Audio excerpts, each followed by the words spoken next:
Olá, meu nome é Lucas, sejam bem-vindos ou bem-vindos de volta ao canal. Eu fiquei um tempo sem postar porque eu peguei aquela doença, vocês sabem qual é, e eu fiquei um tempão sem conseguir sentir nenhum cheiro. Depois eu consegui sentir um pouco de cheiro e agora finalmente eu acho que eu consigo fazer uma degustação mais aprofundada para vocês. Então estamos de volta hoje com um chá pur, que lembrando é uma espécie de um tipo de chá verde, muito comumente produzido na região de Yunnan, na China. Esse chá é da empresa Farmer Leaf, que vende na internet, diretamente da China para o mundo inteiro. Eu entrei em contato com um dos produtores e a pessoa que gerencia o site deles, que é o William, e como parte de uma iniciativa para difundir o conhecimento, a cultura e o consumo do chá ao redor do mundo. Ele me mandou várias amostras para eu poder mostrar para vocês um pouco mais sobre, principalmente o pur, que é onde que a loja deles é focada, porque eles são produtores também, e eles vendem o próprio pur e alguns outros de produtores locais que produzem de forma orgânica, sustentável e do método tradicional na maior parte das vezes. Ele me mandou várias amostras, mas eu achei mais interessante a gente começar pelo Gulam. Ele é um chá de muito boa qualidade e vocês vão ver, com ele vocês vão conseguir ver o quão complexo um pur pode ser e o quão completa uma experiência pode ser. Eu preparei aqui umas anotações que eu fiz em uma sessão anterior, então eu já tenho uma boa noção do que esperar e eu normalmente eu tento fazer as notas sensoriais serem um pouco mais, vamos dizer assim, eu tento simplificar um pouco, mas no sentido de realmente não tentar fazer força para achar gosto e achar cheiro. Mas, como um dos objetivos desse vídeo é mostrar o quão complexo o pur realmente pode ser, eu escrevi quase que tudo que eu consegui pensar na hora que eu estava tomando aqui. Então, vocês vão ver vamos dizer assim, umas notas um pouco mais mirabolantes às vezes, mas foi coisas que o chá me lembrou, então eu anotei. Primeiramente, nós vamos começar com o cheiro da folha seca e depois nós vamos passar para as diversas infusões. Eu vou tentar ser completo, mas ao mesmo tempo fazer de uma forma mais rápida para que esse vídeo não tenha 30 minutos. Vamos ver se eu consigo.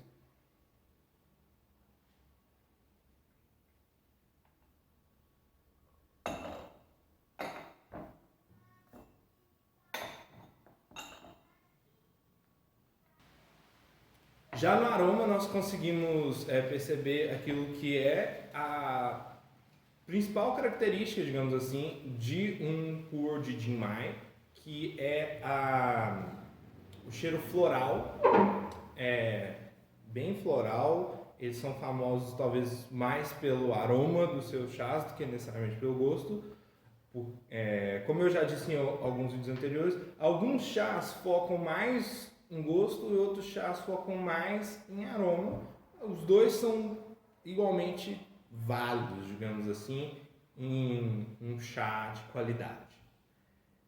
Ao longo dessa degustação, eu estarei tentando, pelo menos, apontar algumas características que são, vamos dizer assim, essenciais ou principais, ou coisas que a gente pode esperar de um pur, para vocês terem uma noção melhor do que esperar e do que vocês poderiam estar procurando quando vocês estiverem tomando um pur de qualquer tipo, ou talvez mais especificamente de Jinmai. Cada região vai ter características específicas dentro de parâmetros, obviamente, comuns a todos os tipos de pur. Lembrando que Jinmai fica perto da fronteira com Myanmar, no sudeste da China. Vamos para a primeira infusão agora.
Uma coisa interessante que eu percebi nesse chá é que o cheiro floral ele é mais distinto no início e vai ficando mais indistinto, mais amorfo à medida que a sessão vai progredindo.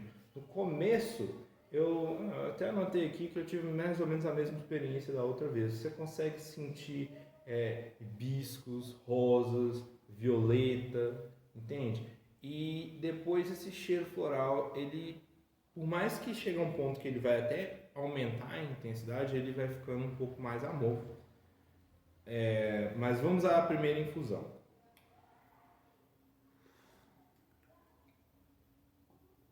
A primeira infusão, não só nesse, como em todos os puas, e na verdade de chá em geral, mas principalmente nos puas, ela vai ser mais, vamos dizer assim, rala, por causa que a maior parte do pua que é vendido, especialmente que é vendido para outros países, para grandes distâncias, é comprimido em discos.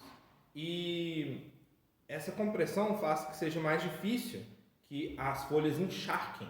Então, a primeira infusão, a água não consegue penetrar 100% e extrair aquelas nutrientes e os compostos que tem na folha que vão dar o sabor para o chá, né?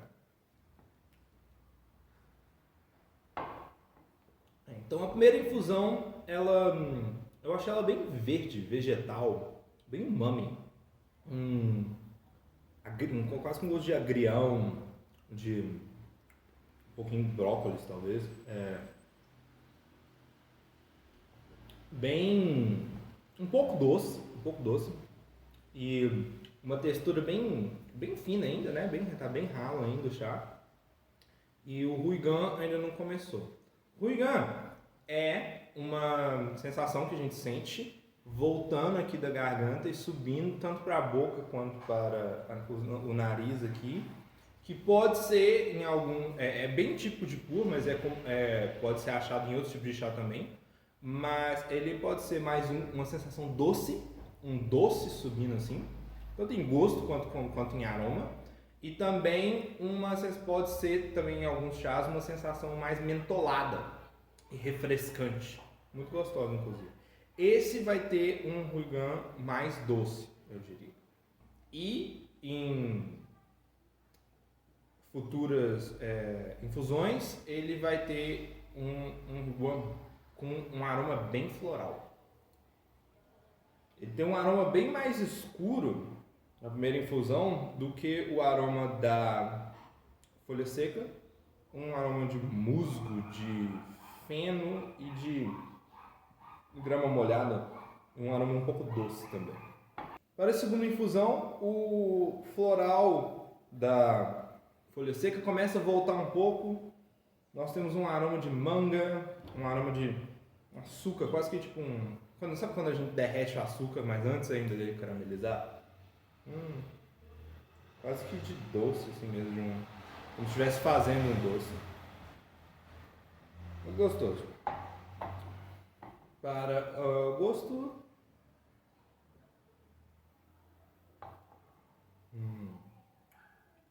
Umami, aspargos, fruta também, manga, principalmente fruta, manga, pera, muita pera, mas sempre aquele umami no fundo e um pouquinho de amargor já começa a aparecer. Os chás pur, normalmente eles têm algum amargor, quase, igual eu falei, é como basicamente um tipo de chá verde, bem complexo, bem diferente, mas um tipo de chá verde. Então é de se esperar notas, especialmente num pur jovem, pur envelhecido já é outra história, nós vamos trabalhar em outro vídeo, mas um pur jovem assim, 2021, produção desse, nós temos notas vegetais, um amargor forte, um dulçor forte também e bastante impacto, sabe? É um chá com um gosto bem definido. Você não vai normalmente dizer que um pur de boa qualidade tem um gosto, é muito meio sem gosto, entendeu? Meio sem cheiro. Pode ter uma experiência bem rica sempre com pur. Vamos para a terceira e a quarta infusões.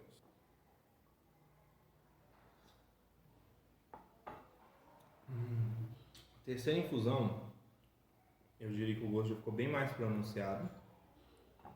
Ele começa a secar a boca um pouco, o líquido a gente pode ver que vai ficando mais denso, com uma consistência um pouco mais que espalha pela boca, deixa um retrogosto persistente na boca. E eu acho que isso é muito importante, por causa que, e talvez esse seja um dos principais motivos que a textura faz diferença no chá. Porque eu diria que o chá, ao contrário, por exemplo, de um vinho, a maior parte do gosto que a gente sente no chá, pelo menos que eu sinto quando eu tomo chá, vem na verdade do retrogosto. Então quando o líquido está na minha boca, eu não sinto tanto gosto, mas depois que eu engulo, imediatamente depois que vem um gosto mais intenso, os detalhes, a complexidade. Por exemplo, aqui eu já consigo ver no retrogosto jabuticaba, manga, um doce bem de jabuticaba mesmo, um pouco de mexerica, um pouco cítrico e um leve conotação vegetal no fundo. Interessantemente, eu não achei a terceira infusão tão amarga quanto a segunda. Provavelmente ela é, mas as minhas papilas gustativas já adaptaram um pouco depois daquele choque do amargo inicial. Acho que o aroma ainda é bem floral, mas as características frutadas do chá começam já a aparecer e o musgo da primeira infusão eu acho que também volta no aroma. Vamos ver a terceira infusão.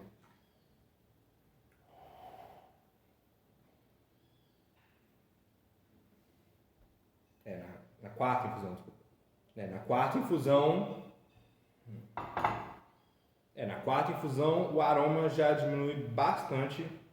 Você tem um molhado, feno e o floral ainda persiste um pouco, mas começa a ficar bem indistinto já. Talvez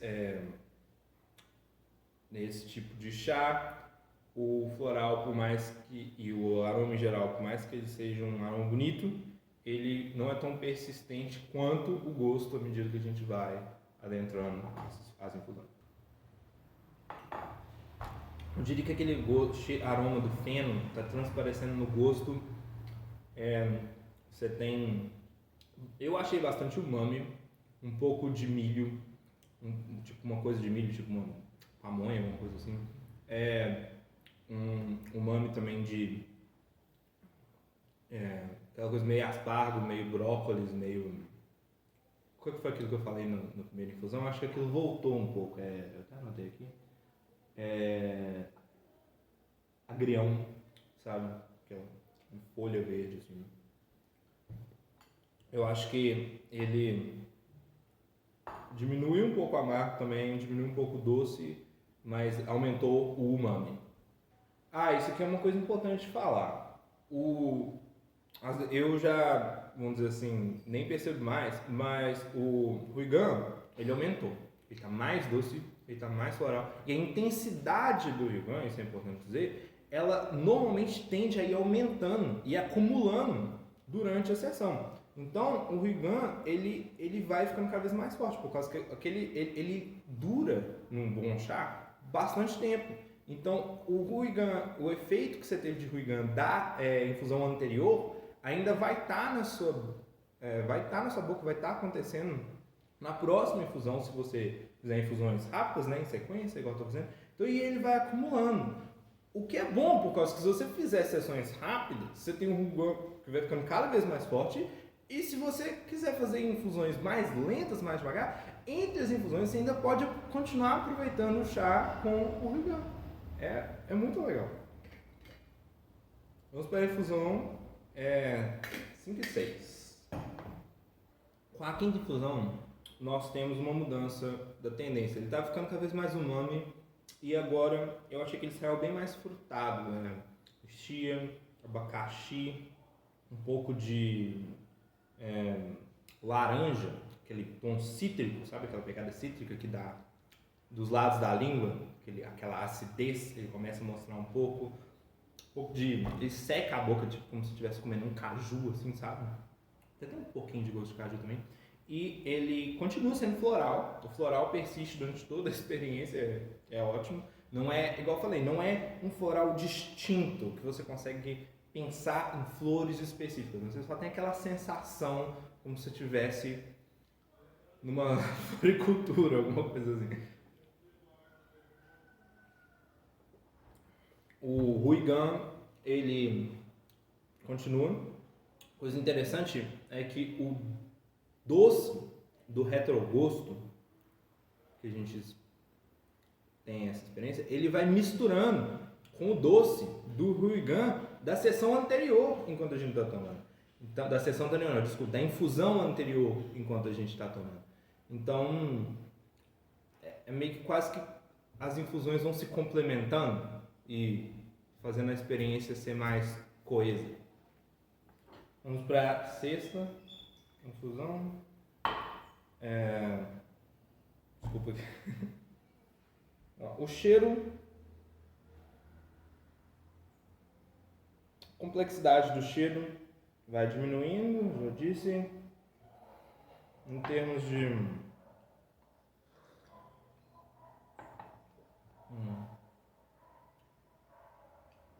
interessante que eu diria que agora a complexidade do gosto, não só ela diminuiu, mas o gosto ele vai chegando mais aos poucos. Antes o gosto vinha de uma vez assim, agora ele vai se revelando mais devagar. Eu achei que ele voltou sendo verde, não vegetal no estilo umami, mas mais uma grama, uma coisa mais um milho, coisas mais brandas assim. Mas, interessantemente, eu acho que o amargor aumentou. E isso é uma coisa muito importante. Essa é uma coisa que a gente pode esperar de todos os puros. Que o amargor, ele é vamos dizer assim, um caminho para o doce.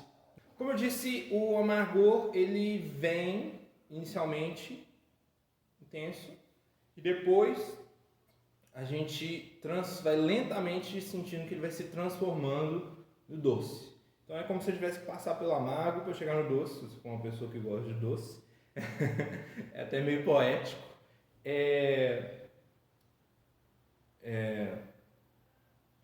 Mas enfim, com essa sexta infusão e infusões subsequentes, eu acho que essa questão do amargo e doce é o mais o foco maior da experiência dessas outras infusões, o gosto mesmo passa a ficar um pouco mais indistinto e esse doce a gente pode focar mais nele, porque eu diria que esse chá é um chá mais pro doce do que pro amargo. Obviamente você tem como fabricar o chá de forma que o doce seja o foco, um amargo rápido inicial e depois um doce mais longo, que é o caso desse, ou você pode focar num amargo inicial mais forte e mais duradouro e um doce como um pano de fundo, mais para o final do processo, né? É raro você achar um chá que ele tem muito doce e muito amargo, talvez, eu não sei, não sei se é difícil de produzir assim, ou se é uma coisa de mercado, né? Porque às vezes algumas pessoas gostam mais de doce, outras pessoas gostam mais de amargo, e nem tantas pessoas assim querem as duas coisas juntas, né? Mas essa é uma das características fundamentais do puro, como eu disse. É uma coisa que você sempre pode esperar de um chá puro, e alguns mais doces, alguns mais amargos, mas todos têm esse processo de você sentir aquele amargo que transforma em doce. É um doce sempre muito característico de um pua. É sempre algo muito interessante. O doce agora, ele vai perdendo um pouco aquela característica frutada que ele tinha no início, e ele vai adquirindo uma característica mais, vamos dizer assim, por exemplo, o doce de milho ainda permanece, ainda você consegue um biscoito doce, uma broa doce, você também tem quase que um doce de leite bem fraquinho assim. Você tem também uma sensação muito grande ao longo de toda a experiência desse chá de mel, por causa como ele é um chá muito floral e doce, ele não é tão doce assim, ele tem um bom equilíbrio, mas ele tem um doce junto com floral que lembra mel, porque o mel é feito de flores, né, também, né? E então ele tem muito aquela sensação de mel, de pólen, sabe? Que durante toda a... Ele tem muito aquela sensação de mel, de pólen. Mas enfim, esse é o padrão, digamos assim, da experiência para as próximas infusões. Lembrando que eu estou fazendo o chá um pouco mais forte, com infusões um pouco mais longas, porque eu quero que as notas, né, sensoriais fiquem mais concentradas para que eu possa percebê-las mais facilmente e poder falar para vocês de uma forma mais assertiva o que eu estou sentindo. E sempre lembrando que essas notas que eu estou sentindo são notas pessoais. Você irá ter outras memórias de outras coisas que você comeu, de outras coisas que você bebeu, de outras coisas que você cheirou, que vão vir à tona quando você experimentar esse chá. Normalmente essas notas tendem a ser mais ou menos na mesma linha, mas sempre existe uma variação dependendo da experiência pessoal de cada um e do instrumento de cada um. E eu acho que isso é uma das melhores coisas, né? Sobre o chá e sobre degustação de qualquer coisa em geral. Não existe uma resposta certa. O que é importante é a gente aproveitar a experiência. No site da Farmer Leaf, que a propósito é esse aqui, se vocês quiserem comprar chás lá, que é www.farmer-leaf.com, né? Não sei se deu para ver na câmera, mas www.farmer, que é -leaf.com, vou colocar na descrição. Eu vou fazer 2 vídeos sobre Pur, especificamente não degustações, mas vídeos educacionais sobre Pur, por causa que eu sei que é um chá bem diferente e ele tem vários tipos de Pur. Então eu acho que é interessante fazer um vídeo mais prático, digamos assim, com coisas que você precisa saber, tipo o tipo de pur, as regiões assim mais por alto e esse tipo de coisa.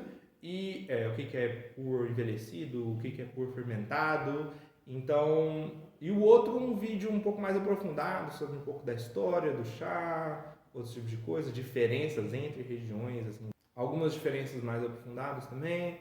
E isso é interessante. E eu vou tentar, agora eu vou frequentemente estar tentando postar outros vídeos de degustação com as diversas amostras que o William me mandou. E no mais, eu agradeço vocês por assistirem e até o próximo vídeo.